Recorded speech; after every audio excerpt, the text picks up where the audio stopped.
আলহামদুলিল্লাহি রাব্বিল আলামিন। আলহামদুলিল্লাহ জগতের প্রশংসা স্তোত্র সানা গুণগান সে আল্লাহ রাব্বুল আলামিনের জন্য, যে আল্লাহ রাব্বুল আলামিন জুম্মাদার ওলা মাসের দ্বিতীয় জুম্মায় আল্লাহ রাব্বুল আলামিন 10 মাইল 10 সন্তানকে মসজিদে এসে কিছু কথা কোরআন এবং হাদিস থেকে শোনার তৌফিক দান করলেন।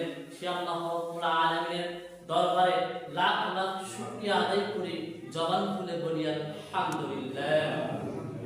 আবার বলেন আলহামদুলিল্লাহ। সালাম বর্ষিত হোক সেই বিশ্বের মানবতার মুক্তির দূত সাফায়াতের কান্ডারি জনাবে বিশ্বনবী নবী মুহাম্মদুর রাসূলুল্লাহ সাল্লাল্লাহু আলাইহি ওয়াসাল্লাম, যে নবী আহলেতের যুগে জাহিলিয়াতের যুগে অসভ্য মানুষকে সভ্য বানিয়েছেন, অভদ্র মানুষকে ভদ্র বানিয়েছেন, কোরআনের বিধানকে প্রতিষ্ঠিত করেছেন, যে নবী আহলেতের যুগে জাহিলিয়াতের যুগে অনেক রকম মার খেয়ে বিভিন্ন রক্তপাত করেছেন, সেই নবীর উপর আরেকটি ছোট্ট দরুদ পাঠ করি, আল্লাহুম্মা সাল্লি আলাইহি আল্লাহুম্মা বারিক আলাইহি। আমি কোরআন কারিমের ভিতর থেকে সূরা নিসা 36 নং আয়াত তেলাওয়াত করেছি এবং সূরা বনী ইসরাঈলের 23 নং আয়াত তেলাওয়াত করেছি এবং রাসূলুল্লাহ সাল্লাল্লাহু আলাইহি ওয়াসাল্লামের একটি হাদিস পাঠ করেছি। আল্লাহ যদি চায় এর উপর সংক্ষিপ্ত বিবরণ আলোচনা করব। আজকের আলোচনার বিষয় হবে পিতামাতার অবাধ্য সন্তানের কি পরিণতি। আজকের আলোচনার বিষয় কি? পিতামাতার অবাধ্য সন্তানের কি পরিণতি, কি শাস্তি তার জন্য ভোগ করতে হবে। আসলে আজকে আমরা বর্তমান যুগে দেখতে পারি অনেকের বাবা মা বৃদ্ধাশ্রমে থাকে না, অনেকের বাবা মা স্টেশনে পড়ে থাকে, অনেকের বাবা মা রাস্তায় পড়ে থাকে। কেন? সন্তান তার সঙ্গে খারাপ ব্যবহার করেছে, সন্তান তাকে কি করেছে? ঘাত ধরে বের করে দিয়েছে। এই কারণে মা বাবা রাস্তায় বেড়াইতেছে, রাস্তার ভিতরে পড়ে আছে। তো আল্লাহ রাব্বুল আলামিন বলছে যে আমি আল্লাহ রাব্বুল আলামিনের ইবাদত করো, আর আমি আল্লাহ রাব্বুল আলামিনের ইবাদত করার পরে তোমাদের পরে স্থান যেটা থাকবে সেটা হলো তোমাদের পিতামাতা। তোমাদের পিতামাতার সাথে ভালো ব্যবহার করো, পিতামাতার সাথে ভালো ব্যবহার করো এবং পিতামাতাকে তোমরা আঘাত দিও না। পিতামাতাকে তোমরা পিতামাতার সাথে তোমরা ভালো ব্যবহার করো এবং পিতামাতাকে তোমরা আঘাত দিও না।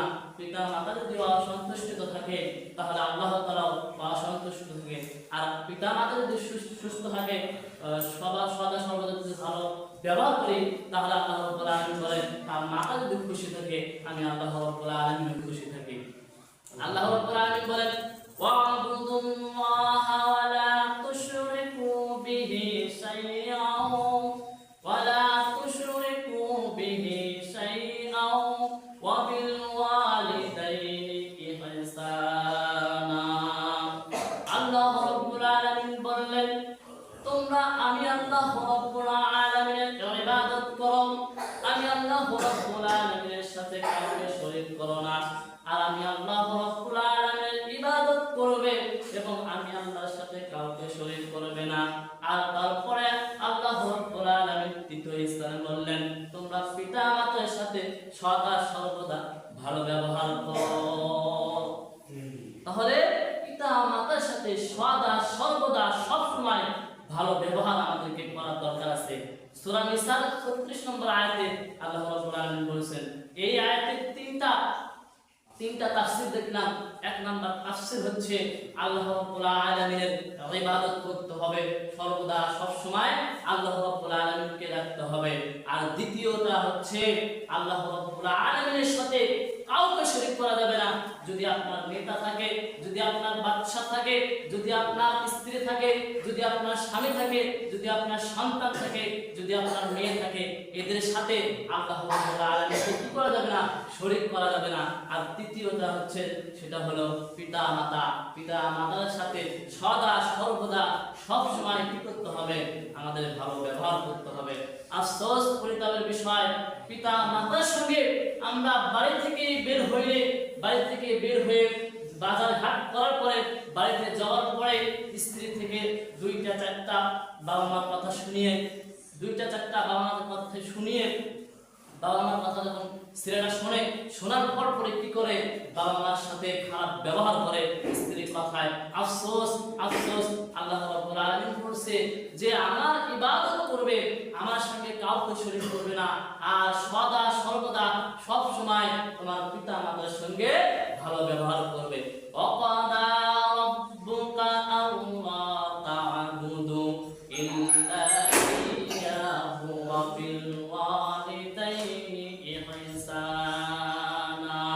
আল্লাহ রাব্বুল আলামিন সূরা বনী ইসরাঈলের আল্লাহ রাব্বুল আলামিন 23 নম্বর আয়াতে আল্লাহ রাব্বুল আলামিন জানাইলেন, তোমরা যারা আমার বান্দা,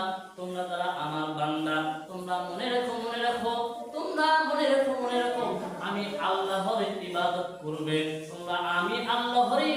করবে, এবং আমার সঙ্গে কাউকে শরীক করবে না। তারপর তোমার যে পিতা মাতা আছে, এই পিতার মাতার সঙ্গে সদা সর্বদা তোমরা ভালো ব্যবহার করবে, এবং তোমার বাবা মার সাথে ভালো ব্যবহার করবে, এবং তোমার বাবা মার সাথে উহ শব্দ করবে না। উহ শব্দ কি? তোমার বাবা মার সাথে উচ্চ স্বরে কথা বলবে না, তোমার বাবা মার সাথে খারাপ ব্যবহার করবে না। উচ্চ স্বরে কথা বলা যাবে না, আর খারাপ ব্যবহার কি করা যাবে না, বাবা মার সাথে করা যাবে না। এখানে কি বলছে যে আল্লাহ রাব্বুল আলামিন এখানেও বলছে আমি আল্লাহ রাব্বুল আলামিনের ইবাদত করো, এবং আমি আল্লাহর সাথে তোমরা কাউকে শরীক করো না। আর তোমাদের যে পিতা মাতা আছে, এই পিতা মাতার সঙ্গে সদা সর্বদা সব সময় তোমরা কি করো, ভালো ব্যবহার করো। তোমাদের মুখ দিয়ে যাও, তোমরা বলো না এই কেন এসেছে, এই সাহাবীদের তোমরা যেন বলো না। যদি বলো, আল্লাহ রাব্বুল আলামিন বলেছেন কোরআনের ভিতরে, আল্লাহ রাসূল সাল্লাল্লাহু আলাইহি ওয়াসাল্লাম মিশকাতে কি বললেন? আল্লাহ রাব্বুল আলামিন বললেন, হুমা জান্নাতুল কাওমারুকা, তোমার বাবা মাই হচ্ছে জান্নাত, তোমার বাবা মাই হচ্ছে জাহান্নাম। তাহলে আল্লাহ রাসূল সাল্লাল্লাহু আলাইহি ওয়াসাল্লাম বলেছেন, হুমা জান্নাতুল কাওমারুকা, তোমার বাবা মাই হচ্ছে জান্নাত, তোমার বাবা মাই হচ্ছে জাহান্নাম। জান্নাত বাবা মা কেমন করে? যদি আপনার বাবা মার সাথে সদা সর্বদা ভালো ব্যবহার করেন। আপনার বাবা মার এটা নাই, আপনার বাবা মাকে এটা দিলেন, আপনার বাবা মার ওটা নাই, আপনার বাবা মাকে ওটা দিলেন, আপনার বাবা মার সাথে সব সময় আপনার বাবা মাকে আপনি সম্মান দিয়ে কথা বললেন। আপনার বাবা মার সাথে সম্মান দিয়ে কথা বলার জন্য আল্লাহ বলেছেন, হুমা জান্নাতুকা, তোমার বাবা মাই হচ্ছে জান্নাত, ওমা নারুকা, তোমার বাবা মাই হচ্ছে জাহান্নাম। তাহলে সদা সর্বদা যদি ভালো ব্যবহার করি, তাহলে আমরা জান্নাত পাইতে পারি বাবা মার দোয়ায়। আর যদি আমরা খারাপ ব্যবহার করি, তাহলে বাবা মা কষ্ট থাকলে, বাবা মা যদি মনের ভিতরে আঘাত পায়, এই আঘাতটা সরাসরি আল্লাহ রাব্বুল আলামিন কবুল করে নেয়। আল্লাহ রাব্বুল আলামিনের দরবারে এই আঘাতের চিহ্নটা রাখে, আর তারপরে কি করে তার সন্তানের উপর বালা মুসিবত আল্লাহ রাব্বুল আলামিন আরো বেশি দেয়।